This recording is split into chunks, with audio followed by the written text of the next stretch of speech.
Usually ఓదార్పు అనంటే ఎవరైనా బాధపడుతున్నప్పుడు చెయ్యి మీద చేసి ఏం కాదురా భయపడకు బాధపడకు అని చెప్పి చెప్తా ఉంటారు. ఇంకా క్లోజ్ అయితే కనుక భుజం మీద చేస్తారు. ఇంకా క్లోజ్ అయితే కనుక హగ్ చేసుకుని దగ్గర తీసుకొని నెత్తి మీద చేస్తారు. లేదంటే భుజం మీద చేసి బాధపడకు భయపడకు అని చెప్పి ధైర్యం చెప్తారు. ఏ ఊర్లోనయ్యా ఓదార్చులు అంటే పట్టి ఈ రుద్దుడేంది ఏడా ఏడా ఏ ఊళ్ళే ఇది ఓదార్చుడు?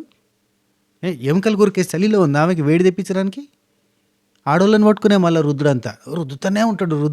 నేను ఎప్పుడో జమానానే ఒక వీడియో చేసినా కానీ అప్పుడు మరీ ఓవర్గా మోటుగా మాట్లాడినా అనిపించి నాకే డిలీట్ చేసిన. ఈ కళ్యాణ్ కళ్ళల్లోకి వెళ్ళి ఎప్పుడు ఒకటికి ఆడుతూ ఉంటారు చూసిరా గమనించరు అని చెప్పి పెట్టినా. చాలామంది ఆన్సర్ ఇచ్చారు కాంగా ఆడుతుంది అని చెప్పి.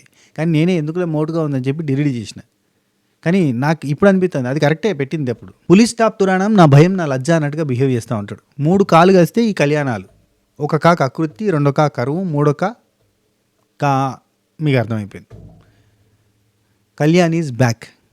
Deadly comeback. మామూలు కమ్బ్యాక్ కాదు, డెడ్లీ కమ్బ్యాక్. ఆ ఫస్ట్ సెకండ్ థర్డ్ వీక్లో ఏదైతే నెగిటివిటీ ఉందో అది ఒక ఎపిసోడ్తో తెప్పించేసుకున్నాడు. Very nice.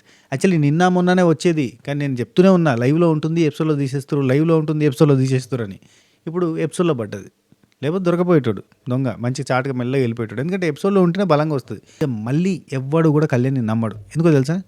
3 వారాలు సేమ్ ఇదే పెంట పని, ఇదే రుద్దుడు, ఇదే పట్టుకోవడానికి ప్రయత్నాలు చేస్తుంటే నాగార్జున గారు వచ్చి చేతులు పట్టుకుంటున్నా కాదు చేతలలో చూపించు నీ సత్తా ఏందో గిదా అని చెప్పి తిడితే గట్టిగా వార్నింగ్లు ఇస్తే ఫీడ్బ్యాక్ ఇస్తే మారింది కదా అనుకున్నాం. 1 వీక్ అంతా కూడా ఖతర్నాక్ టాస్క్లు ఆడి పర్ఫార్మెన్స్ ఆడి చూపిస్తే వావన్నీ ఎత్తి మీద ఎక్కించుకున్నాం. ఎందుకంటే కామన్ మ్యాన్స్ నుంచి వచ్చిన కంటెస్టెంట్ ఒకడు సోల్జర్ కంటెస్టెంట్ గిట్ల అయిపోయింది, ఇప్పుడు చూడు సూపర్ ఆడతాడు, అదంతా ఇడిచి పెడదాం ఫ్రెష్గా చూద్దామని అంటే చూడనిత్తలేడు కదా. మళ్ళీ అదే ఇస్తాడు కదా కంటెంట్.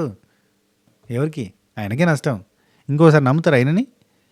సాత్రం ఉంది కదా వెనకటికి ఎలాగ తోలు తెచ్చి ఏడాది ఉతికినా నలుపు నలిపే కానీ తెలుపు కాదు అన్నట్టు ఆ సాత్రంగా అయిపోయాడు మనిషి.